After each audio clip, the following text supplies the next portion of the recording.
What do you think of those picks?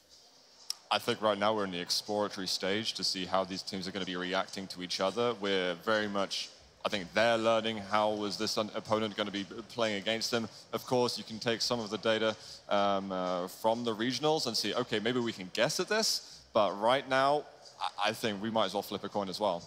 I would agree with that because the teams aren't familiar with each other at all. So they have no practical experience. They really don't know what they're going to expect. Yeah. And then also, even as we saw in the last match, just to kind of illustrate, you know, Team Myztro picked the second map, and, you know, even though that was their map pick, it didn't matter. Yeah. So, you know, they thought that was going to be their advantage on the map, and it ended up being Team Liquid that ran away with it. So we're going to see what's going to happen, man. Well, before we hop into the action, now that we know the maps, now that we've met the teams, let's talk a little bit more. We got a chance to sit down with the defendants. Let's hear what they had to say about their chances here at QuakeCon.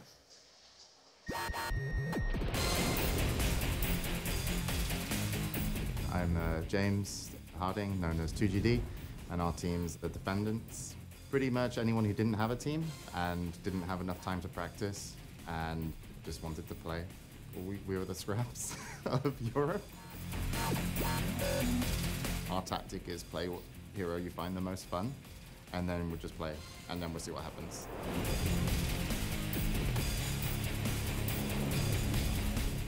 I gravitate towards a champion that will annoy my opponents the most. Just anything that makes them angry, and then I'm already winning in my head. We're a momentum-based team, so I think if you watch us, you're not going to know really what's going to happen on the day. We don't even know what's going to happen. But if you tune in, we might hit a lot of shots, and it might go great.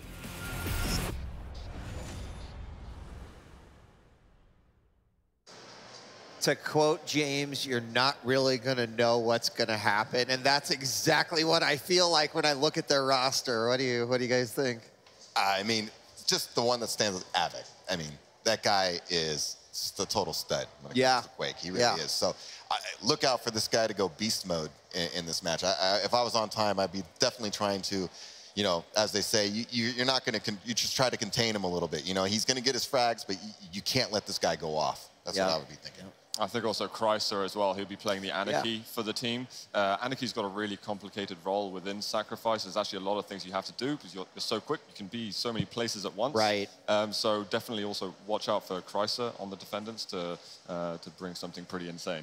Yeah, and I mean, you mentioned Avik as well, and you know, again, someone who has some deep history, like remembering him showing up at age of 14 and 15, and you know, putting the best players through the ringer at that point. And I'm really excited to just see not only in the dual competition, but at Sacrifice how he fits in here with the team. Not, you know, has worked in many teams before, has played many of the team matchups, but not really necessarily known for that as well. You cannot argue against his skills. And honestly, the skill sets of all 8 of these players. Now, with the map picks, you know, I still feel like we're early enough at Quake Champions. It took many years before one team, one clan was able to say, like, yes, you don't choose Warehouse against us because we will wreck you in it, right? You don't choose the Edge because we will destroy you.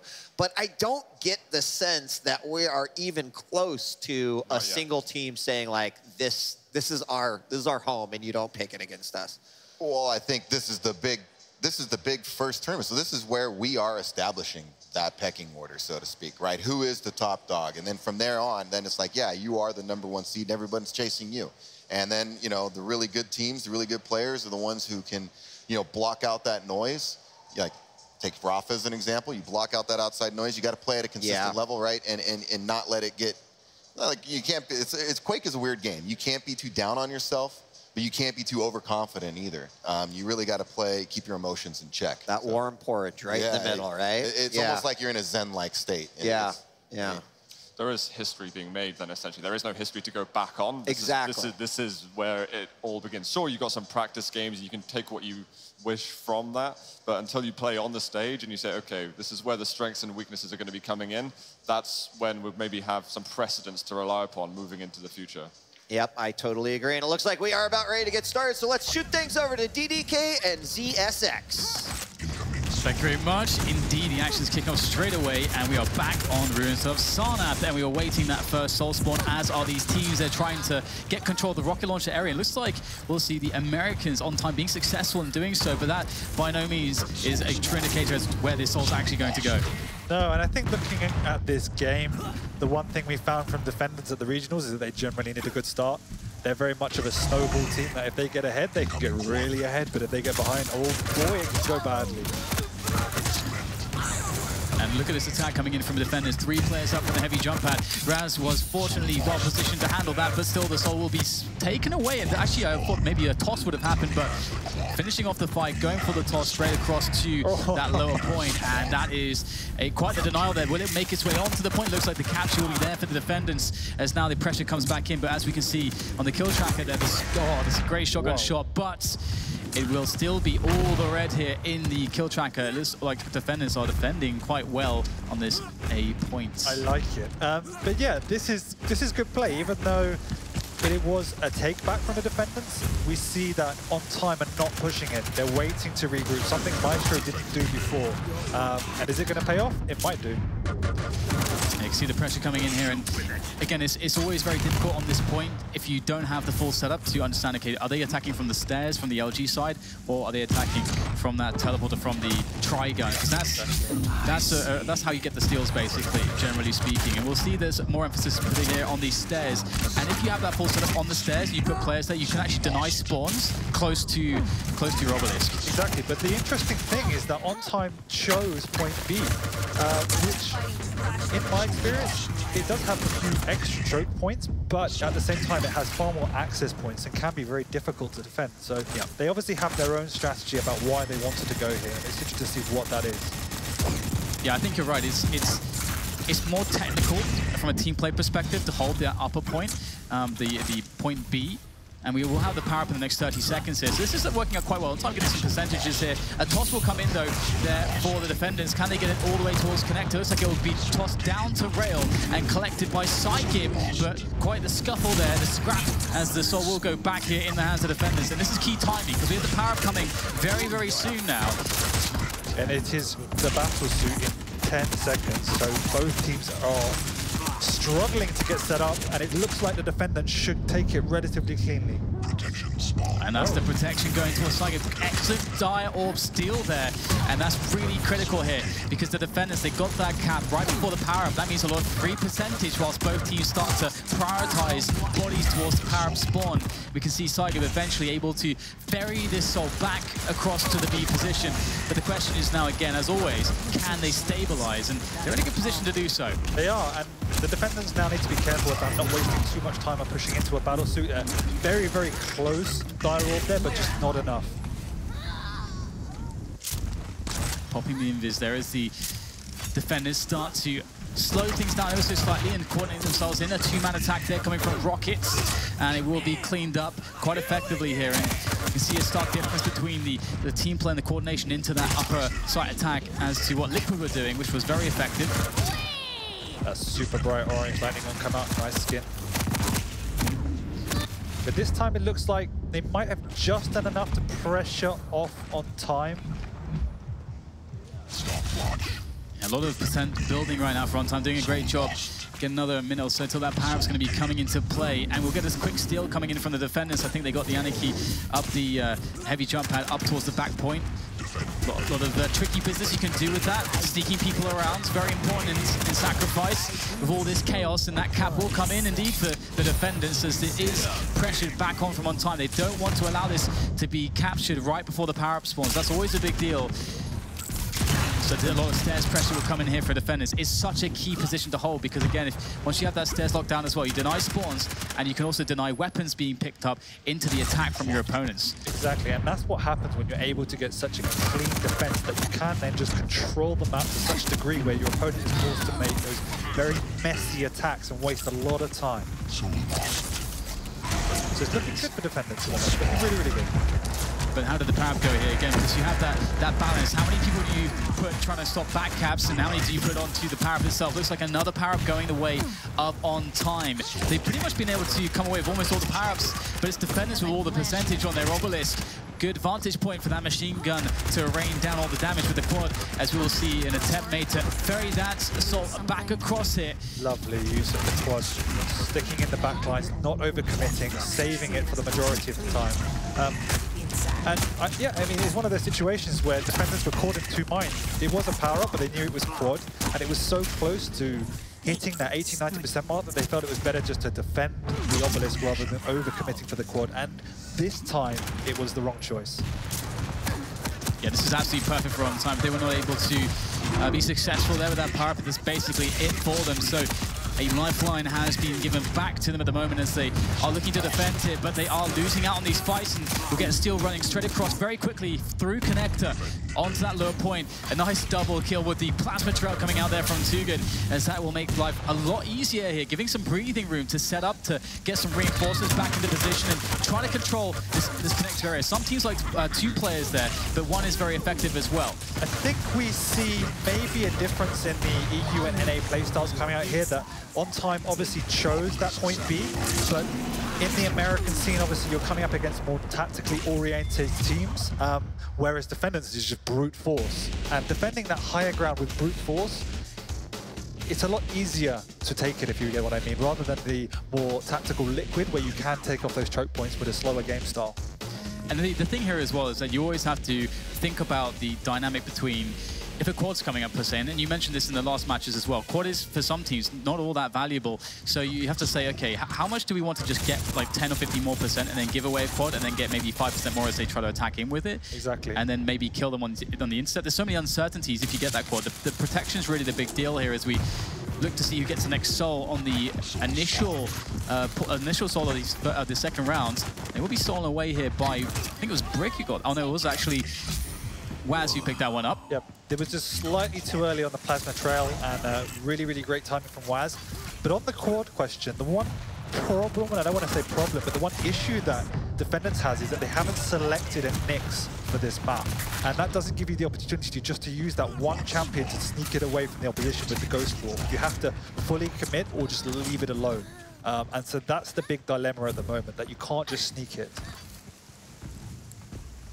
Right now, defendants are looking like they're in pretty good stead to get something accomplished here. We'll see the soul stolen away momentarily here as Too Good runs the starting shotgun, which is incredibly strong just generally, but with a quad, of course, as well, and the fast attack speed becomes really nice and quite satisfying to use. And we see there with the slash, it's one of the, I want to say, the new tactics that I guess Claw's glorified with 2Z is the slash speed and starting weapon shotgun. So you could just zip in and deal an immense amount of damage on these maps with a very close combat. It's extremely effective and very, very annoying to play against. Yeah, against those squishies who have much smaller hitboxes, it's honestly, it can feel like the only way to really deal with that sometimes. And we'll see that defenders finally do get themselves that soul out. And, ooh, nice intercept there with the pummel there from Waz, able to take it straight back through onto the connector position, onto the obelisk. So quick. And that's quite the problem there for defenders. They were gradually winning fights, and eventually they picked it up. But very messy, but we see that perhaps already the On Time had learned, and they've switched obelisks. Maybe on the first round they were pressured into going to the other one, but it does seem to be working a lot more effectively, and we can see that those choke points in the lower point are much, much easier to defend. We'll get the cap here from Krissa with that Anarchy. He's a very annoying Anarchy to play against, very great fighting skills overall. And we'll see whether or not this can be a hold for defendants, because the power-up's coming in about 30 seconds or so they'll have to start splitting their attention on that one, so they might not get too much in the way of percentage here. They have to worry about back-capping attempts as well from the opposing Anarchy. We'll see whether that's going to be the case, though. I think that point on Krissa is very important. It's something we saw the difference in the last map between, say, Blue and Rafa, where Rafa and Krissa are far more fighting-orientated Anarchies and using their speed to great effect to defend and really pressure opponents, where I would say someone as Blue is much more of a runner. He doesn't get involved in as many fights, doesn't do as much damage. And if you can use that Anarchy to do the best of both, it's such a great asset, and it's something that's very pivotal to the way defendants play. Here it is, another power going the way of On Time. Brick running that one straight into the obelisk, able to get the steal there, as he's got a bunch of teammates to help him across towards that A point, taking the tri-bolt route. a lot of coverage on this route, and you can see he can just jump straight onto that point, still brandishing and caught damage, not for too much longer. It has expired, but will it be their defense that will expire? Will the offense be taken out here as the defenders start to keep the pressure on? A lot of players coming in from the connector position as well, which can be quite annoying. It's very back and forth, and it's creating a very chaotic game at this point in time. There's no team can get set up. And I don't really know who that favors. You can see that there is problems getting the cross now, and although Deus is with full HP here on this Sorlag, he wants to make sure he can get there fairly healthy, and just barely unable to make it across onto the point successfully. That's quite the issue.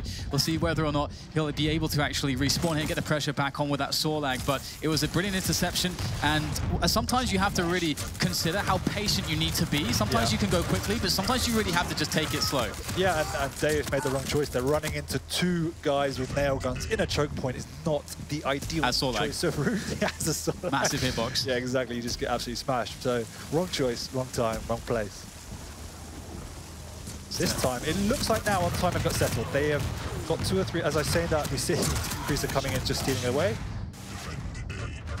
And it was a quick moment of quiet there for the on-time defense. The defenders were starting to slow things down, and that's very important to notice. Obviously, a change of approach for them as they recognize the situation requires that slower pace, and they will be taken down. Again, unable to really get a lot of players behind the Soul when they run it across, and that's to the effect of the good fighting abilities here from on-time. That they have stolen the Battlesuit away with that Nyx, who inevitably would have used the Ghost Walk, which is why it's such a powerful champion on all maps, because it gives you the opportunity to always have a chance at stealing the power-up. But on that earlier point, we see that it seems to me that on time do not position particularly well on the defense. They try and push out a little bit too much and overextend and dealing too much damage. So for my liking, particularly against defendants, I think they just need to back off a little bit more and allow defenders to come to them, because they do push extremely hard. They have Avec and Deus, both of which want to pressure hard. And so you do need to try and sit back, otherwise you're making yourself vulnerable. And this is what we see again. This is why defendants can quite easily, should I say, take the Soul. Yeah, you have to be really careful about those good engagements. You don't want to lose too much health, just as you said, and that's always a balancing act. It can be the thing that if it goes well, though, it will snowball you into a quick victory, but it is a risk. And we'll see the last attempts being made here by the defenders. No quads or protections really for them to think about. They have to just get a good attack going. It has to be one of these ones, or they are done. 96%, and then steal comes in from defenders, but can they finally get it across in a clean way? Yeah, the slash is low. But the rest of the team are relatively healthy. So still a lifeline for defendants here, as on time are trying a little bit too hard. They need to just, they've got lots and lots of time in the back. There's no need to push in one-on-one. Chris will be coming in with speed there to offer some assistance, and that's going to be very annoying, just using those rockets around the point. Anarchy is an amazing character for that, just with his movement options, can make it very challenging to hit him. And we'll see, though, that Steel will come in regardless. So on time in a pretty decent position to maybe finish this one off, as the intercept will come in by Chriso once again with that Anarchy, the very fast-moving Anarchy. The inject comes in as he tries to get the cap here, down to 1 HP. Oh, barely gets it with and one. The quad is up in 3 seconds, but nobody's there from the defendants, at least nobody with life. And that might cost them, as now they're all very low on the point. And the pressure back in here as we see Deus very weak on that point. The orange LG doing its work, doing its damage, as we see the defendants holding onto the defense there and swapping over the quad. Oh, the Soul is just there up on the point here. What's going to happen with that one? We've got a collection there and a toss into the connector position. And the defenders looking like they're in a lot of trouble. I don't know how that happened, but they did an exceptional good job of defending for a few seconds. A wild too good appeared from a jump pad, but it's still not enough. Can they get on the point? And there it is. The point has been sacrificed. It's on time with the second round victory. This would go to 3 rounds on Ruins of Sarnath. A close affair on the first map between these two teams. And again, as Zook mentioned on the desk, the first time that these two teams will have ever played one another. We can see the difference there when On Time swapped the Obelisk. It was very chaotic, but it did allow them to get a little bit more stable, because it's just that bit easier to defend, particularly against the defendants, as we said, who are extremely aggressive. And so we're into the last round of Ruins of Sarnath here, and again, both teams have shown that they want to get that rocket launcher control. It's the high ground control around the Soul, but it doesn't necessarily guarantee you that Soul, and all the kills going towards defendants, but actually Brick with a double kill off the Plasma Trail might be enough to swing things back in the hands here of On Time as we wait to see where that Soul actually will end up. Tries to make its way up the heavy jump pad. Chris are there to cause problems, but it looks like it will be... No, it's still there. There we go, finally. It's actually the defenders who win the fights there towards the upper point B, and they'll actually cap it. And that's okay. I think the defenders are happy with that. It's always nice to get that first percentage on the board. It gives you a little bit of a buffer for later on if you do need to take it back. So no matter where it goes, it's just best to cap it. And they have the quad on the Anarchy. As we said in the first game of the day, Anarchy is perhaps the best champion to get it on because it's extremely difficult to hit, able to get all over the map and do insane amounts of damage. Particularly when you're fully stacked. And we can see that On Time are basically trying to wait out the quad a little bit here, giving some respect, but that's an interesting choice of weapons. Not going for the rocket, still hits it though. Switching back to the rail, won't connect that one. The Soul has been tossed, no more percentage to be gathered just yet for the defenders. They have to try to toss it back themselves here on the intercept. Is finding itself towards connect to that Soul at the moment. Collected here just momentarily by Brick, but Dare's able to drill him down with that lightning gun, and the Soul will make its way back onto the point, perhaps here for the defendants, but no, it's just down to Heavy now. It's all over the place as it tries to stabilize. Yeah, Too Good said in that pre-match interview he likes to be the most annoying person on the map, and we saw that coming out there, running around with a nail gun. Nobody more annoying than that. So satisfying connecting those nails. Yeah. So much damage, 20 damage apiece. And we can see exceptional communication coming out there by the defendants, communicating exactly where that Soul was traveling and being met by a defensive party of 2 or 3 right there. Krista, pretty strong at the moment. Let's see if he can get the Soul across it. Great rocket jump indeed.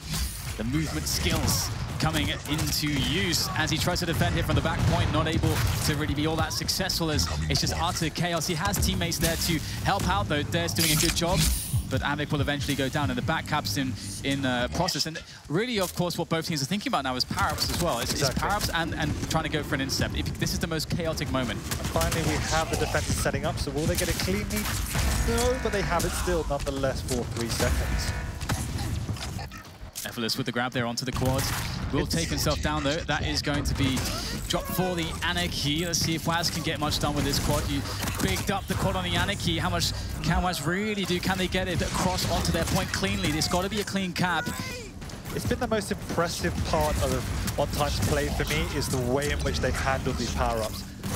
It's probably the defining feature that won them that second round, and it's got them right back into it with this round. Yeah, nice play, not overcommitting, just standing their ground and making sure they can clean up when defenders took it off them.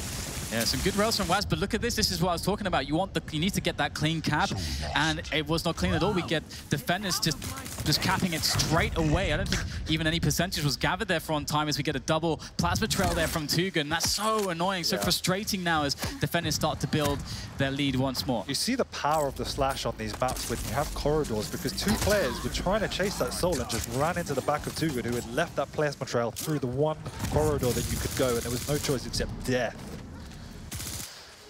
Absolutely, it's looking really good here for defenders at the moment. Power up is about 40-50 seconds away now, so we need to have one solid attack here. They have to really get a steal here. They've got to slow the approach here to victory for defendants before that power-up can spawn, to at least give them more opportunity. And this is a decent attack coming in now as On Time are going to be making quite a few frags here, and that Soul will begin to be tossed across. And it does make its way onto low point. They don't need a miracle, but it's still a long road. And defenders are just swarming in. Look at this, all at once. Exceptional attack. This is the similar problem as to what Myztro had. They could get a cap, they could get it across, but then they just could never hold it. And they might want to hold the Soul cap, just go for the power up with it. And indeed, I think they might do that. Yeah, holding the Soul, looking to get the whole team onto the power up. The Soul will be dropped there, right above the rocket, or run to the rocket launcher position, and it will be collected. Waz will have the power up there, the protection, but again, defenders, they can play the time game. So in your mind, in this position, position, if you can't get a clean cap, what do you want to do? Do you want to hold off, or how do you address that? I think if the enemy team has the protection, you got to just try to waste as much time as possible. If you go for the cap, it's so easy for them to attack and get on it. But look at this, that nail gun so damaging to the man with protection. Waz goes down, and we have that Soul running back across in the hands of defenders, looking for the victory here in round 3 of Runes of Sarnath. Avak doing so much damage on this Ranger. And this could be a good game if they cannot get the Soul right now. And there's a good toss. And that's a really important point for all teams as well. You have to have a cognizance across every single player to make sure that you have someone pressuring the point, so that if no one's looking, you get the cap, you get the toss, and you waste more time. And look at this Soul just waiting there by the railgun, being intercepted by both teams. Where is it going to end up here? It's back in the hands of Avik, back onto the upper point perhaps, but no, denied the Soul back on the ground. Chrissa picks it up though, round to the back point, onto the cap, and that's going to be defenders now racking up that percentage, almost at 100. It's so close. Waz with a double rail, looking to get more here as the Soul once again leaves the point. Absolute chaos. It's chaos. But chaos suits the defenders at this point in time. They've got 95%. They're the guys dealing more damage. All they need to do is get the Soul for one last time, and I think it will be a good game. And they're already set up defending the opposition Soul. And the pressure on the on-time team is really insane at this point, because they know that they can't make a single mistake. They can't allow this cap to happen. Obviously, this means now they have to get another good attack, but then the power-up spawning at the same time. There's so many variables tossed up into the air here, and who knows where the pieces will land in the end. As we have defenders coming in for the defense, they're going to ignore the power-up completely, as it will be collected here by on time. Doesn't have time to get back though. No, good game. James Harding and crew takes the first game 2-1. Absolutely, and I think it's one of the harder maps here for the defenders to play on as well, just because I feel like there's, if you take a Burial, if you take a Blood Covenant, there's so much more for them to work with from a let's say a skill perspective, and also, as you mentioned, from Too Good just being annoying, because on a map like this, it's harder for your Nyx to be really just playing around players, trying to essentially just disrupt the defense single-handedly, because the space is so much tighter. I completely agree. This map and Lockbox, you would say, are the more tactical maps, the ones that the liquids and the not too fast of the world will probably favor. But the Ruin, as you said, Covenant and Burial Chamber, where you can have that chaotic fight and you can be super annoying on a Nyx, that's going to suit this team that just want to get in your face or rush at you. So to see them be able to disrupt on time, it was quite pleasing to me. And I do feel that on time actually have a very similar playoff style to defenders. They do rely a lot on their aim, and they just got pretty much out-bullied at the end of the day. It is interesting too, from the perspective of talking about maps and so on, just due to the fact that I think Burial Chamber. We spoke to Des a little bit earlier as well. He said that it's hard to really understand exactly the map where they feel very confident, because they feel as though there's a bit of variance. But Burial Chamber is if they had to choose a map for a go-to, that might be the one. It can change, but that's the one that they would be thinking of, and it's for the reasons you just mentioned. Yeah, I think that comment, as we just said, that they just don't know what they're good at. I think that just summarizes their playstyle. Is one of these things where if you can get on top of your opponent and you can bully them, you have the combat skill to see it out. You don't really worry about tactics, as Too Good said. Just play what you like, just do it. And it might sound like a joke, but I'm pretty sure that's their tactic. Yeah, and the interesting thing, though, is that we can't count out a team like On Time on those bigger maps as well. A team just comprised of a bunch of CTF players. We saw their individual skill there. There was a lot of moments when we had pretty much everybody able to connect a lot of rails in a row. And that's the kind of thing that you need to be looking for when you're playing those bigger maps, especially the Burial Chamber. If you have a team which is connecting a lot all at the same time, you can easily 100-0 basically any team. And you just need to have good players. So as a sacrifice semi-pro, since you're not here, what do On Time need to change to get back into this series? I think it was a very close game that they just had, and so I think that it's. I don't think that they need to do anything but just to play their comfortable game style that they've practiced. I think that's going to be good enough. I think they've got a good setup. It's again, as we move on to Burial, I think that's where we're going to. That I think could be a great map for them. And Burial's a weird map sometimes as well, because of the nature of the defense. Because they're so far away, it's much easier to snowball. And so if you get that first soul, let's say you can get either point as well. They're both like heavily defensible with with their own sort of intricacies. But again, that's the lava point, as we would call it, where you can basically see all the way to rail. That's kind of ridiculous. The very open back point. Yeah. Yeah. I mean, we've seen in the past in the region of Not Too Fast favor that when they had all 4 with rails, and it's like, what the hell do I do now? Yeah, if they're hitting rails, this is the thing. If you're up against a good team, it doesn't matter sometimes. Yeah. Sometimes you just have to hold your hands up and be like, you guys are hitting everything right now. We just can't get in. Exactly. And it's basically who can do that more consistently across the amount of rounds that you play that will be the victor. And if you can defend that point where it takes a very well-organized attack to actually get in and get back out. The other point, as I say, is, as we discussed against the Myztro game, you can lock it down, but at the same time, if you've got someone like defendants and you've got Avec rushing in, you've got a Nyx sneaking in, you have a Slash whipping in, and an Anarchy as well. Once they're in, it's just a free-for-all. Yep. And whoever does the most damage wins. So it can be, as you say, an extremely random map, but at the same time, that for me makes me lean a little bit more towards the defendants. Even though they might be a ragtag band of misfits, they have some exceptional players in there. And that is a really interesting thing with a lot of the teams, because some teams do like to rely more on the brute force, but there is, as you say, a really big element of timing your attacks properly with a Ranger Direorb and, most importantly, the Nyx Invis, because that's how you break those highly defensible positions. And if you look at both points, they both are very susceptible to that, because if you get the Nyx at the right timing with some teammates coming in to distract it from the front door or something similar, getting into an Invis, into that, up that jump pad, into the back point, it's really hard to deal with that. You really are isolated. You're creating a situation where Nyx is taking one guy out of the fight effectively. And so that can really create the right situation. And it's the same with the other point too. It has a lot of depth, that back point. It's kind of misleading how far back you can go. 100%, so you can get really far back, and you can isolate players who might be railing at the back of that defense. So it'll be interesting to see how proficient both teams are at that. So this is the first tournament on this new design patch, if you will, where we have the kind of set rotation on the power-ups.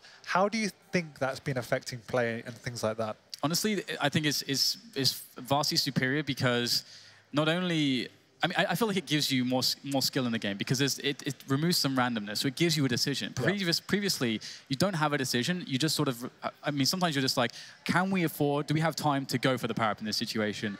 And in some spots, you might be like, yes, we have time for it, but if it's a quad, let's say, because if it's a quad, let's say, and you move out of your defense and there's a back cap at that point, then all of a sudden you're like, well, okay, well, I've got a quad, this is great, and then maybe you get railed from one side, maybe you just die, because that can just happen. At what cost, TDK? And then you've given up the soul, and that might have been a spot, if you knew it was going to be quad, you would have stayed put. Or if it's a protection, that it completely changes how you want to play everything. So it really gives, I think it puts both teams on more of a level playing ground, and it comes down to better decision-making and coordination. So then thinking longer into the tournament, would you then think that gives teams like Liquid more of an edge, that have that tactical advantage over some of these more slightly chaotic, disorganized teams that do favor the free-for-all brawl?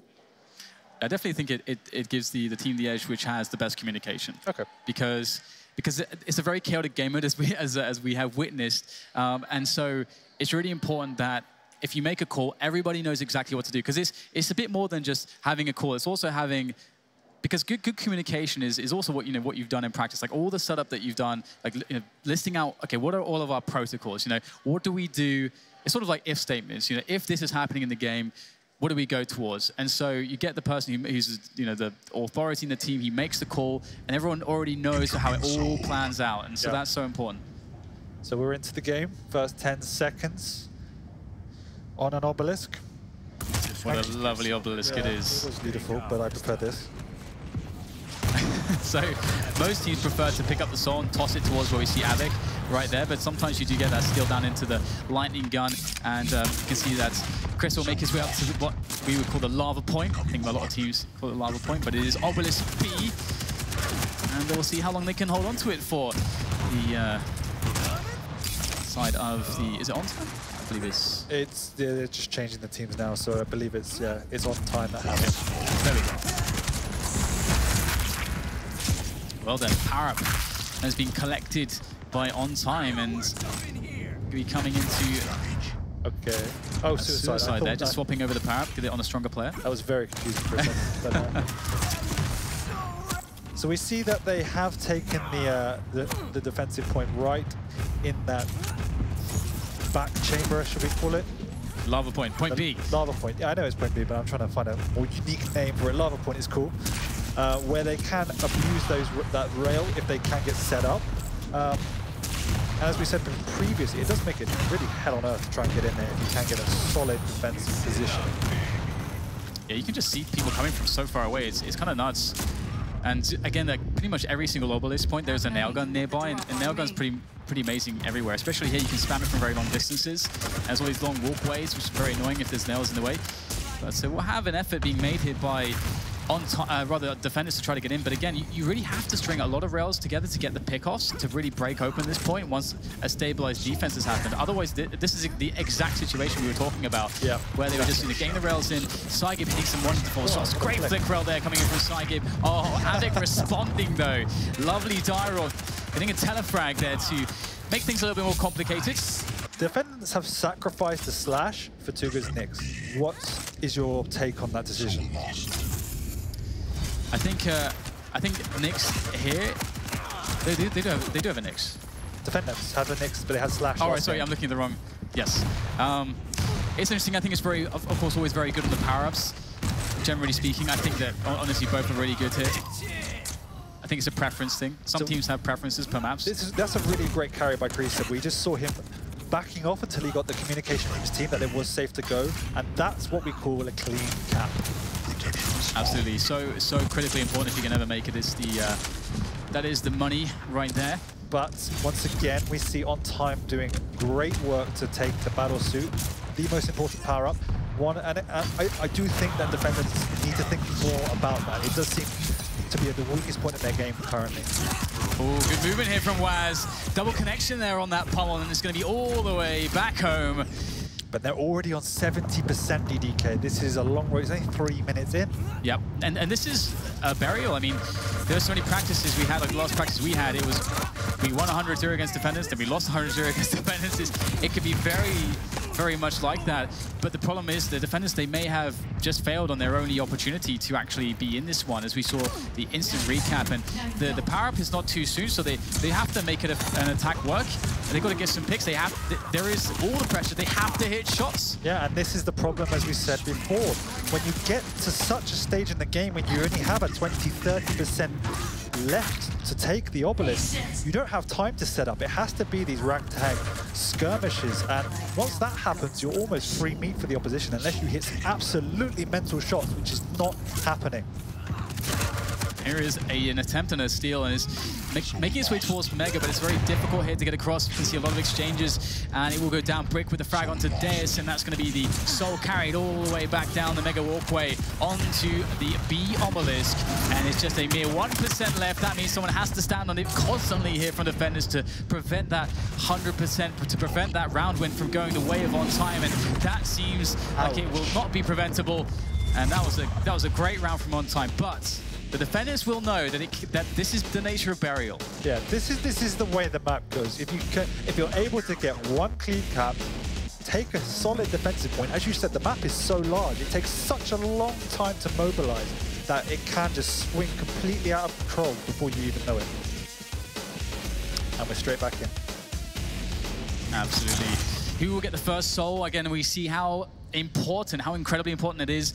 Again, a lot of teams like to grab it and toss it up towards point A. There's that sort of towards the rail position, that big archway. So let's see if that will happen, or if we'll get more of a preference down into Lightning Gun once again. We'll see Deus grabbing that here for defenders, trying to take it through, but I think we might have a steal indeed. Chris are actually stealing it back here. A couple frags going the way of the defenders, and they will get the first cap. A beautiful response to losing the first round. Yep, and they've this time selected point A, so relatively clean at the moment. Whether On Time are just mobilizing or not, we will see. And they've stolen the quad. Yeah, and this is a really interesting one as well, because you can opt to, of course, push out and take the quad. You know it's a quad coming, or you can actually choose to just try to sit on the most defensible positions here. And we'll see Waz just setting up. He's got full health. Great rail there coming from Waz. Such a critical one to hit, and that alleviates all pressure in the back, creates a clear space to be had here for the Soul to run all the way across. Although a quick steal here, Waz unable to actually look in the right direction at the right time, and looks like everything's been stolen away from him. Just moved out at the wrong moment. Yep. He needed to shepherd that carrier away, and just yeah, a little bit poor decision making coming out after a couple of real great shots. And this is really cool now because you can see Tuka just sitting here. And generally, I feel like there's always stages to a defense. There is this first stage you want to set up in the room, get the high ground. Once things start to stabilize, once you start to get people with guns, I might have to hold that fort here due to the fact that we have a really fast steal from Waz.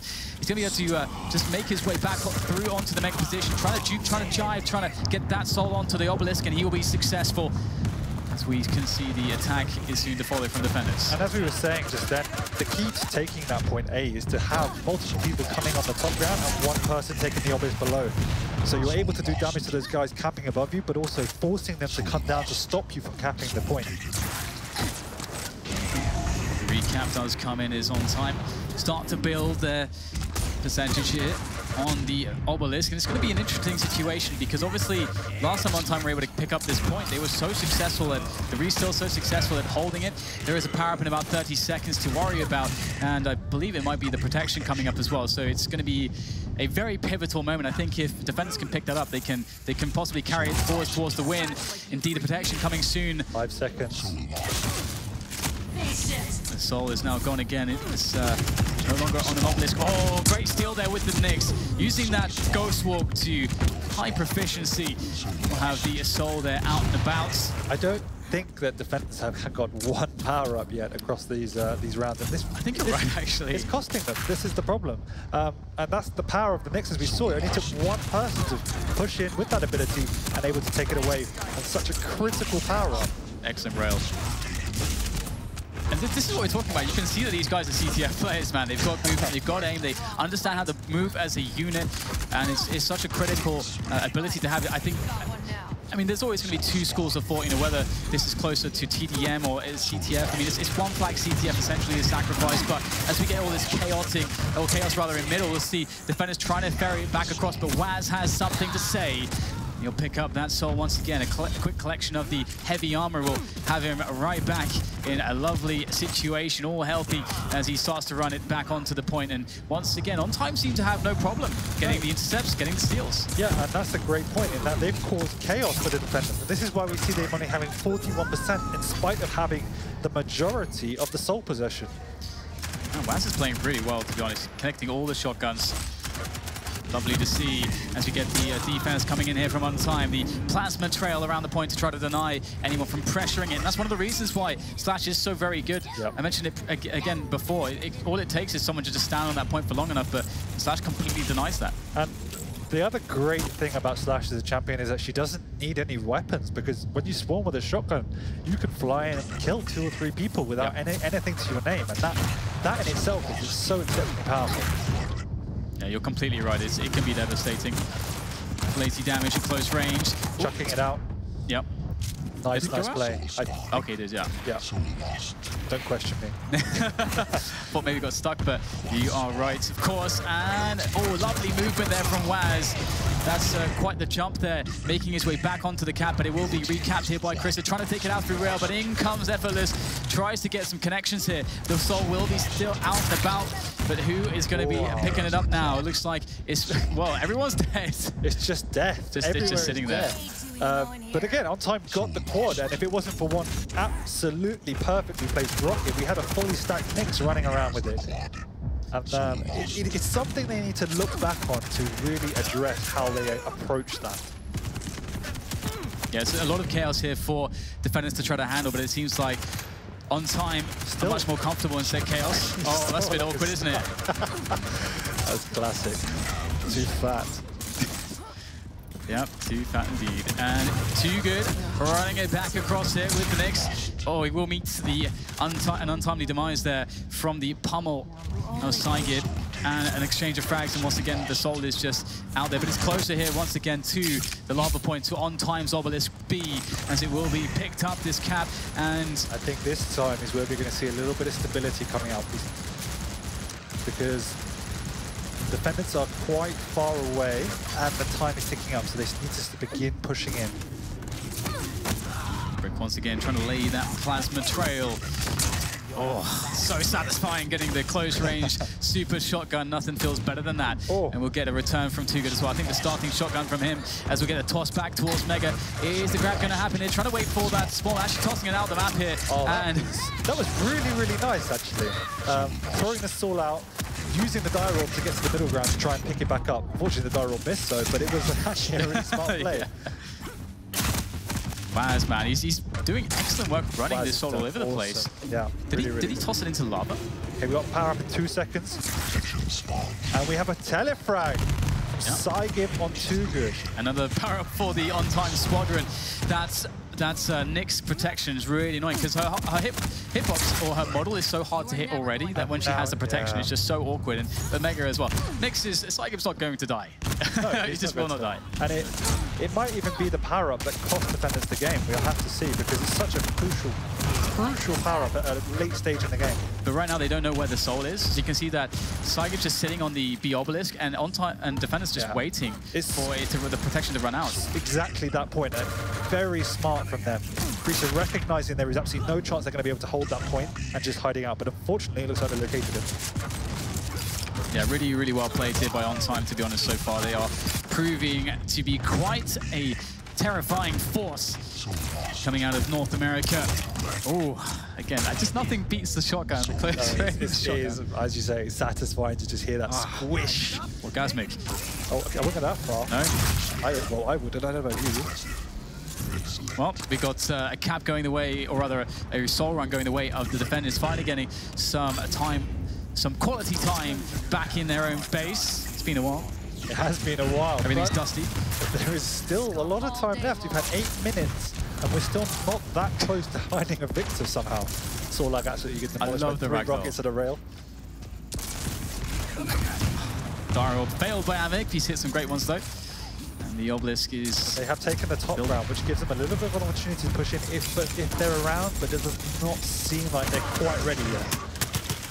Now, this is the power of what we see in this point A, where they're able to get set up in those choke points and really push away the offense.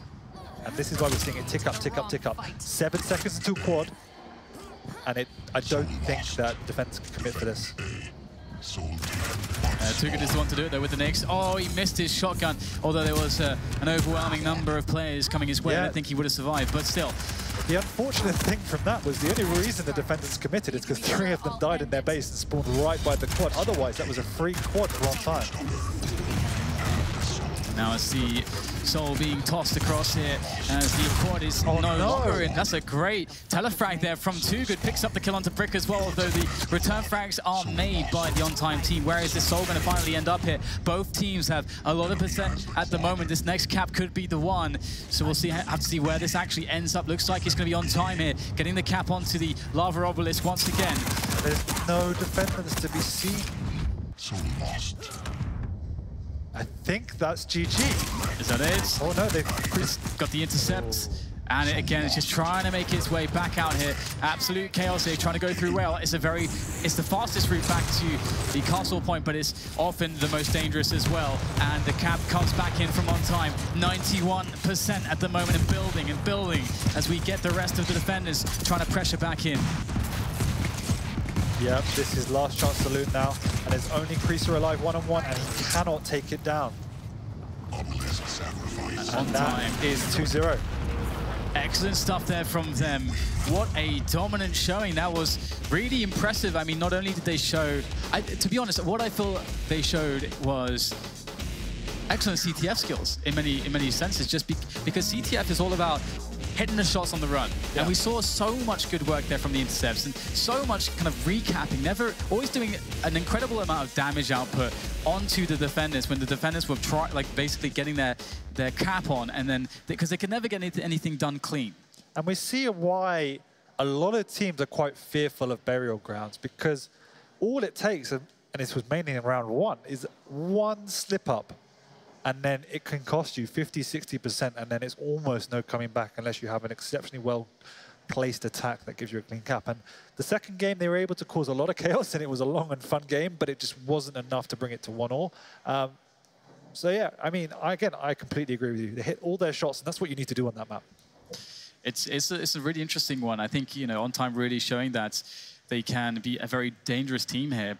And I think a lot of teams would probably say that in Sacrifice, it's difficult to predict where maps will go sometimes, just because of the nature of, I think there's so much to getting that first soul, getting that first cap, and then if you can survive the first 2 power-ups and remain and keep that first cap, which can sometimes happen, it's a really big deal. I think that one of the reasons why, or rather one of the things that has been changed which improves this situation is the fact that now there's no randomness on these power-ups and that you get the quad first. Because if you could get the protection first, it really gives a much higher chance that if that team that gets the first cap and holds it to that first protection basically runs away with the game quite convincingly. And so we see less of that, and I think that's a good change. I think so as well. And as we said before, it increases the tactics in the game, I think, as we see more choices coming out, that you don't always have to overcommit for every single one because you can kind of predict the rotation.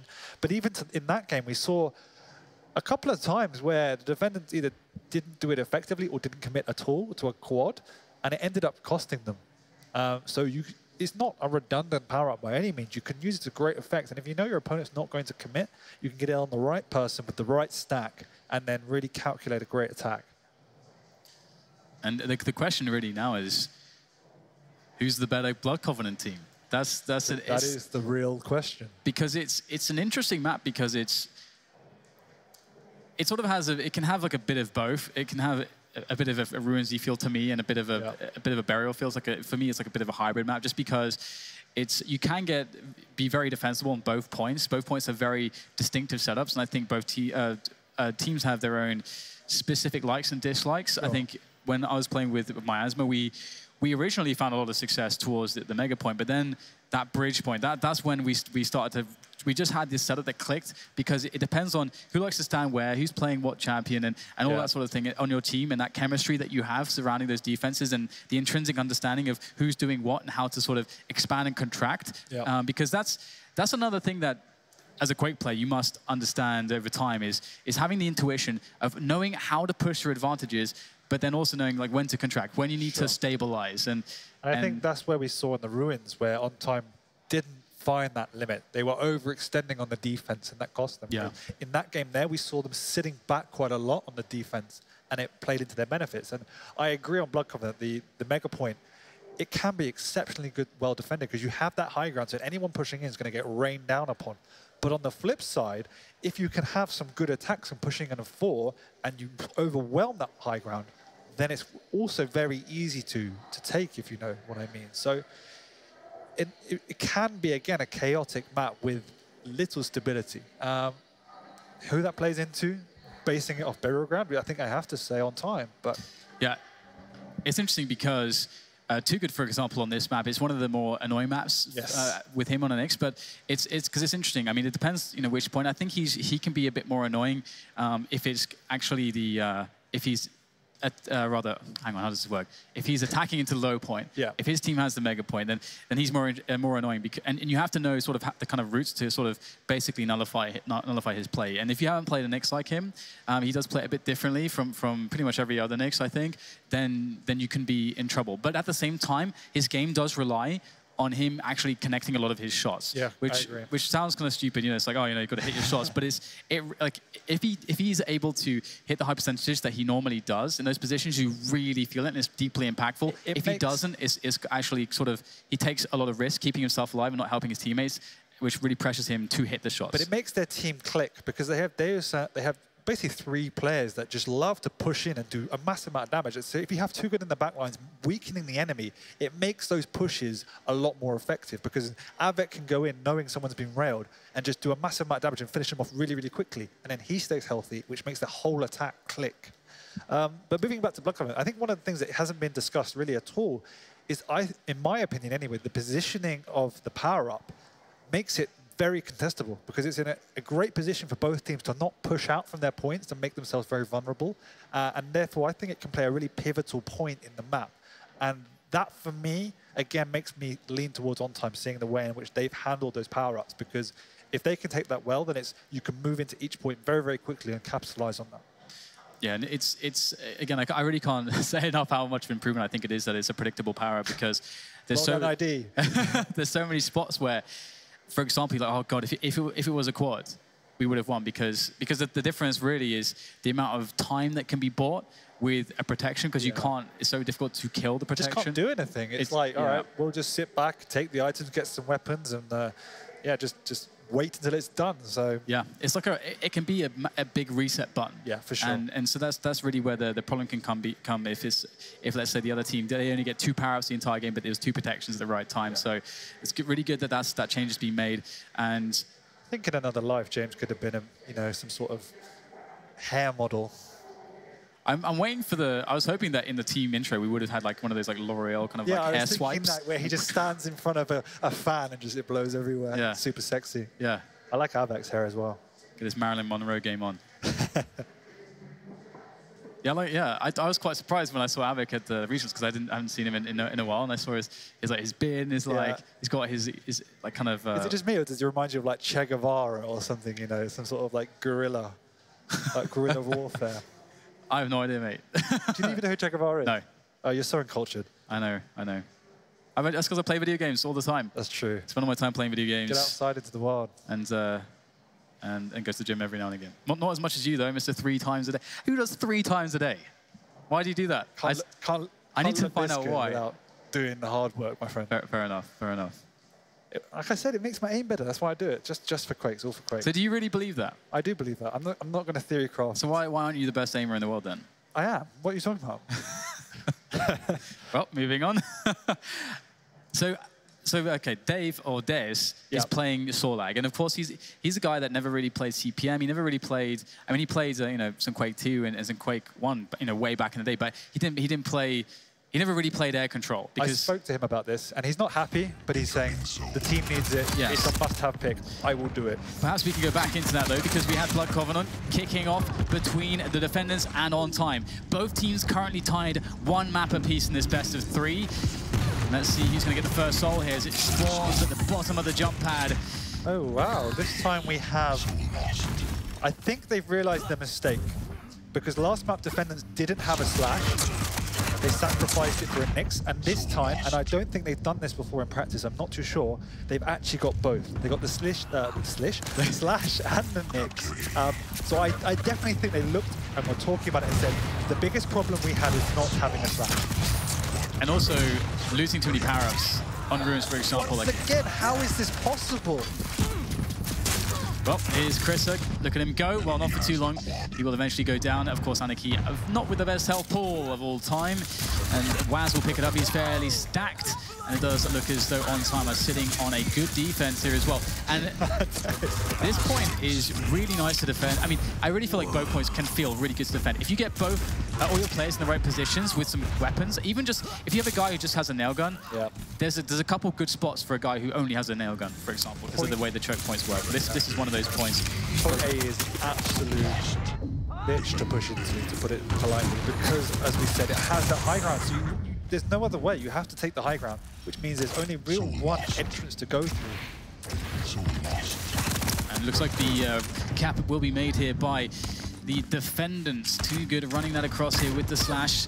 Of course, would be probably quite well known for his Quake 4 performances. That was really as a 1v1 player where he got the most good performances in a top 8 player in the world. Very, very strong from him, but right now it's a strong start from On Time with that 37% in the soul. Still trying to make its way across to either base. The interception, though, going the way of On Time back onto the point for them. Yeah, and ignore everything I said earlier about trading in the Nyx. They do have a slash, but they don't have a Nyx. The team names are wrong. That's my mistake. Yeah, I was not sure what was. I was looking at the team names. My bad. It's all good. We got the throw coming in here from the defenders, but it will be quickly tossed back onto the point here for the side of On Time. And the next power-up is coming. It's going to be a protection. If On Time pick up this protection and defend with it, that does not bode well. That could be a complete shutout here on the first round of Blood Covenant. Yeah, this is the big thing. They have stolen the soul, but at what cost? They've traded it for the battle suit. Yeah. Protection, come on. Gotta get you out of these Quake 3 habits. We'll get there. I'll erase 20 years of my life.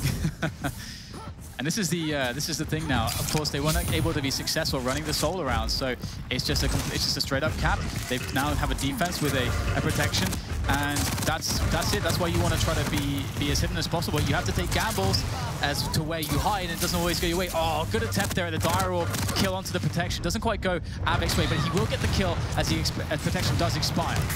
And this is what we said right at the very start, that the defendants are definitely a snowball team. That if things are going their way and they're hitting their shots, they will do exceptionally well. But if they're not, this is what could happen. You know, you can just get absolutely steamrolled.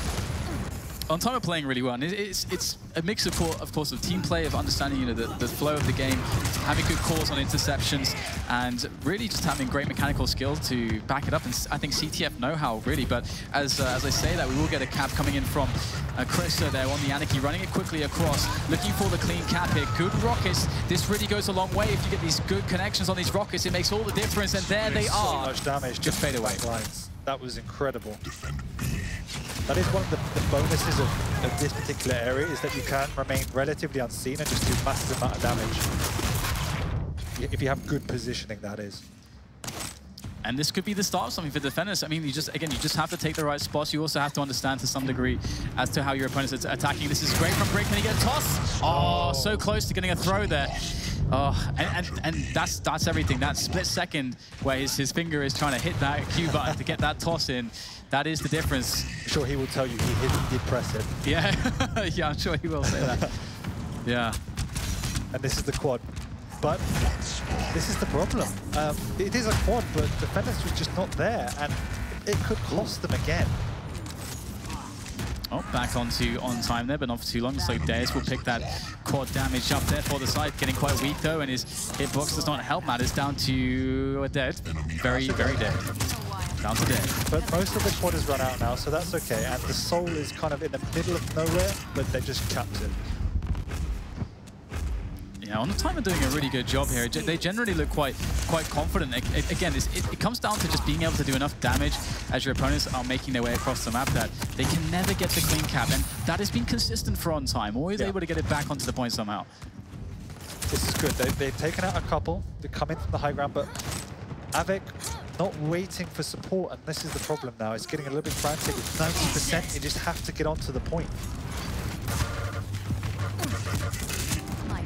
And here it is. The defense still is going quite well. 99% here for On Time as the desperation plays are made in by the defendants, but not going to be their pride, their European pride that will be defended in this occasion as we get On Time with the rounds. Really nicely done by On Time. That's going to serve only to add to their confidence.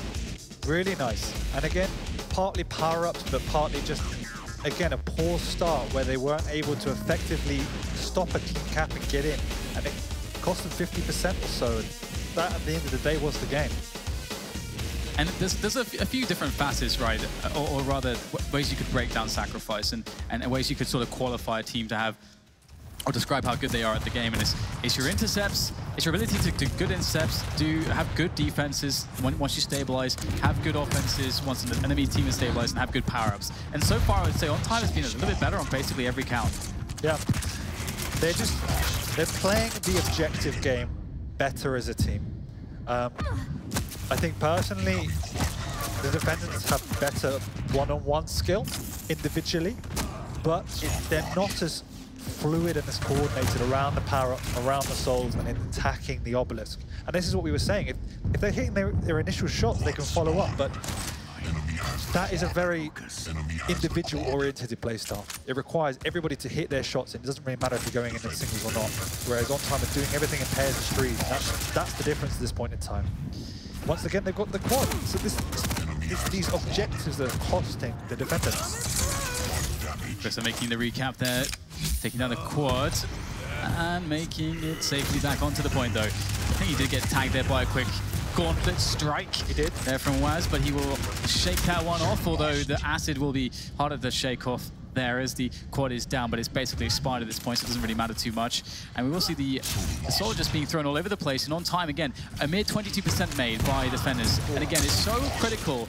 Oh, nice steal there from Chris. He's going to toss it as well, trying to get it onto a teammate here, but in the madness, you will have the bodies in the right place. You will hit enough shots here to carry it back across to their respective point here for either team as we get more tosses towards the LG stairs. Absolute madness, and I think chaos and madness, these are going to be adjectives that we will be using quite frequently. I think so, but to take it back to reality, the plus for the defendants is they do have this A point. Clearly the favored point in Sacrifice for most of these professional teams. And they're doing well. They seem to have stabilized. They're all on relatively high health. We have a long time until the power-ups, and now it's just about trying to get some weapons, making sure you're doing your damage. Going pretty well here for the defense so far. The next power-up will be a protectionist spawning in the next 30-40 seconds, so that's the next thing to think about. But first, the interception, as they will not be able to be successful there. Good steal coming in from On Time as they start to build themselves something in this one. It is quad. They do have a soul, and it looks like it should be capped. The objective now must be to pressure this quad. They can't let, once again, On Time get onto it. Ooh, he's been so good at these steals. Quickly makes his way out there, down onto the lower portion of the map, through the shotgun, and straight back into a cap. It was very brief that defenders picked up anything there, but still they have the lead. And of course, the quad damage here for On Time has delayed an offensive effort from the defendants who start to get some high ground going their way. It's just a shame because as soon as they have that quad, even though they were both relatively low, it just makes your life more difficult to try and coordinate an attack because you know you're pushing into that. I'm not sure about Waz just going straight to the bridge there. I think having your Anarchy defending on the low point there is really high impact. I agree. That's what 2Z do a lot. You'll see then they prefer that point, defending it as well. And this is what we saw Raptor do as well. And when you have them on that point, they're more difficult to really push into. If you have them in the choke points on the bridge, they can take a lot of spam and it just really limits their effectiveness. I think you really like your Sorlag up there on defending the high ground. You got the Acid Spit, it's really effective, and the Anarchy plays the low ground so incredibly well. So then we will see another attempt here from the... Oh, this is a bit scary, but running into every single nail. Waz, what a man, what a guy. Balls of steel right there. It's okay, we've got 45 seconds until the power up. So now we're relatively even on percentage. For my liking, I think the defenders start taking it slightly slower, and that's a good thing. It means they're coordinating better now than they were before. You get some covering fire there from the rail. You've got to be really careful sometimes. It depends on the team you're playing against, their style of play. If you're playing a team that really favors the rush down, you absolutely have to have at least 3 people on and around the point at all times. And you can't really afford to have someone extend as far out as Cygib is. But if you get some momentum, you absolutely can. And we'll see the next power-up coming here. Des with a good rocket onto Waz as the attempt is made for the pickup. And at the moment, the percentage is building. This is a must-win power-up. Oh, in comes the steal attempt. It is actually going to be On Time that I believe pick it up onto the Anarchy as well, no less. This is a big problem. This is a huge problem. This got stacked, it's got all weapons, and they have the point and the percentage. This is panic stations for the defendants. Waz coming back in there, able to take down Too Good. A series of fantastic rockets. Too Good did steal the protection, but I don't think Waz gives a damn. And this is the scary thing. An Anarchy with a rocket launcher on this low ground is very strong if you play it correctly. And it will be a steal as Waz is just tied up in engagements, but will it make its way back across? So many resources there invested in taking down Waz, and the interception indeed will be successful here as On Time tried to get that soul back onto their point, but Brick unable to be successful. Chrissa comes in. This should be a cap now. Good. They have to stabilize. They must now stabilize and defend well. They have. It could be almost good game if they can complete this before the next power up. They've bought themselves a lifeline indeed with this steal, a very important one. Oh, on top of the point. King of the castle, large and in charge. But not for too much longer. We've got a defense set up pretty effectively here by defenders. And you really need a couple men like guarding the high ground and getting the calls as well as to where people are coming in. Then you have a bit of sort of space to move players around when you get that couple seconds to adjust. On Time I managed to bully them all off the top ground, which makes their next attack particularly potent. Oh, here, oh, nice play, LG coming in from Avec to take down the Soul Carrier, and he will pick that Soul straight back up and try to send it home now. Oh, the nails come in from Waz. He's been such a menace with the nail gun, and with Anarchy in general being so quick on those interceptions, but Too Good will be the one there with that slash of his, able to make the cap happen back again for defendants, as the next power-up is soon to be, and that could be the power-up that could decide this series. It is a quad, but if the Anarchy gets it with a full stack, then it could be, again, they could lose this point due to the fact that nobody's pushing in for this. Saigib with this quad, starting to cause problems in with the super machine gun here. Back on top of the obelisk there, doing great damage. The hit scan working out quite well, tossed up there towards Mega. That's beautiful there from Saigib as he now rains down the covering fire. The quad will fall, but will defenders be able to intercept? They are getting the frags at the moment. Looking for that soul, and there's the recap. How much time is left on it though? He will pick it up. So again for this, gets it again. Gets himself some frags and some damage here. This is, oh no, you hate to see that one. It happens so, or far too frequently that it just catches the side of a wall, and eventually they'll get it back up there to the high ground. But did they miss their window of opportunity? Looks like they didn't. Waz on it. Yeah, there was a really close attempt at an intercept. It just went over the head of, I think it was Avec on that top ground. But it does look like the defenders are coming out on top here, pressuring this point, which means they can cap it. Yeah, they're doing a great job using their abilities really well to secure the frags here, so I don't know that On Time can have enough to defend it. Looks like they are actually managing to hold on, though. Yeah, the ability's just coming off cooldown in time, which gives them another lifeline as the slash can secure that area, making it very difficult to try and push into. But they have now taken the soul, with all four of them on the run. And Des running it with the Sornak here, doing a remarkable effort, getting both frags on the enemy point. Des with a heroic display off the Sornak to actually give a lifeline into defense, and they're going to pick it up as well. Beautiful stuff when it all looks hopeless. That was one mighty strong Blizzard, and the defenders here are just playing without power-ups. Like, if they were getting these power-ups, they would be winning these rounds cleanly. It is a big problem. I do wonder what the stat is for the amount of powers they've actually taken compared to their opponents here, because it does seem a bit scarce, to be honest. Very scarce. They've been living off scraps, but at the end of the day, their natural fighting and brawling capability is keeping them in the game. And when they were able to get that one kind of 30-second minute period where they stabilized, it was just enough to push them over the line. And here we go. We get the next soul, the first soul of the third round. This round decides the winner of this series. Incredibly crucial, of course, every single match here, these teams playing for a chunk of that $1 million prize pool at the Quakecon World Championships here at Quakecon 2017. I don't know why I said 2013 for a second. Going back in time. It does look like the defenders now have their favorite point, and this is obviously the point they just won on, and the point, coincidentally, which On Time won on. So statistics would suggest defenders have a good shot. Yeah, got a great vantage point here to work that machine gun with the quad damage. The quad damage for On Time again is allowing them to get back into the game. And can I just say that I love that in this game, quad damage is actually 4 times damage. It makes sense. It does indeed. Makes logical sense. Like Quake World, 4 times damage, all the time.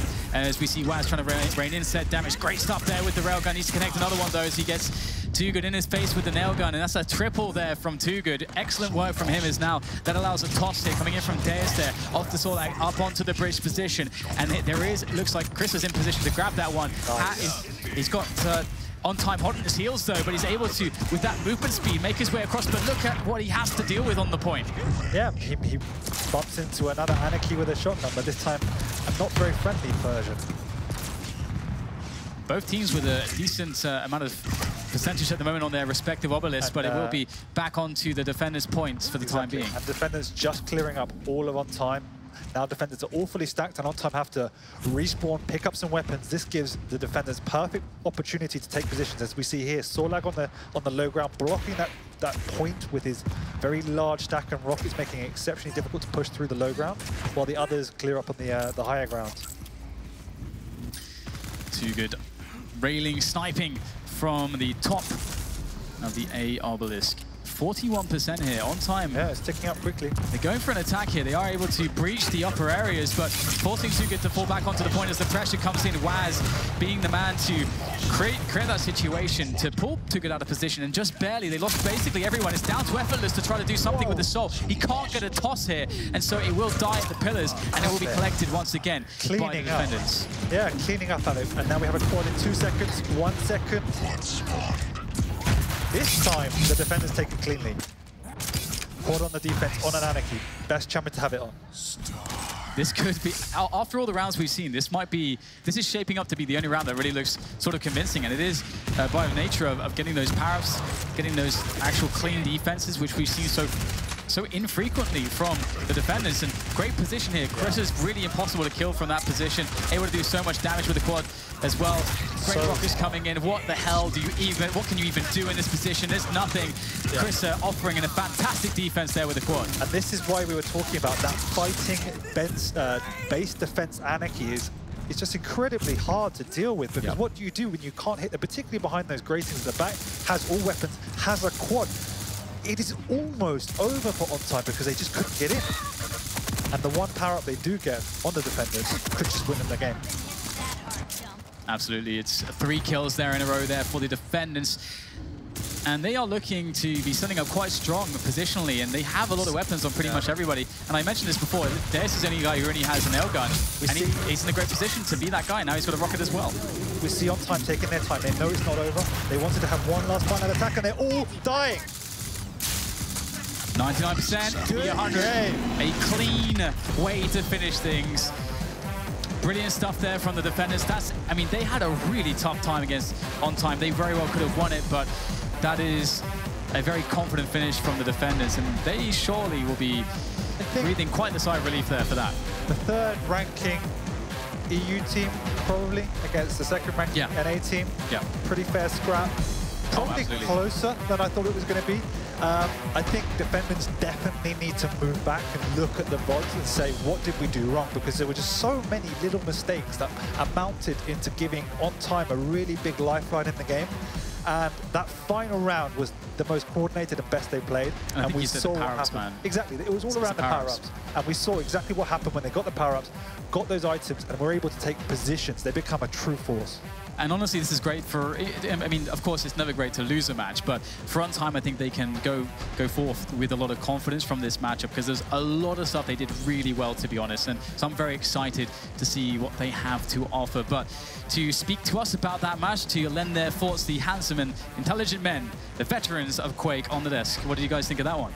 Thank you, sir. I have to agree with the statement that, like, I don't, you know, it hurts and it doesn't feel good to lose a match, but On-Time played really well that series, and I do see them with certainly life in this tournament still. This is a double elimination, you know, can still make it to the semis. But let's talk a little bit about this game, On-Time versus the defendants, back and forth. And earlier, James had said, hey, listen, we're a momentum-based team, and we just kind of, you don't know what you're going to get with us. And that is pretty much what I felt like I watched. In some games, they seemed absolutely dominant. In other games, it seemed like, you know, On-Time was keeping them on their toes. And On-Time certainly had some great rounds themselves.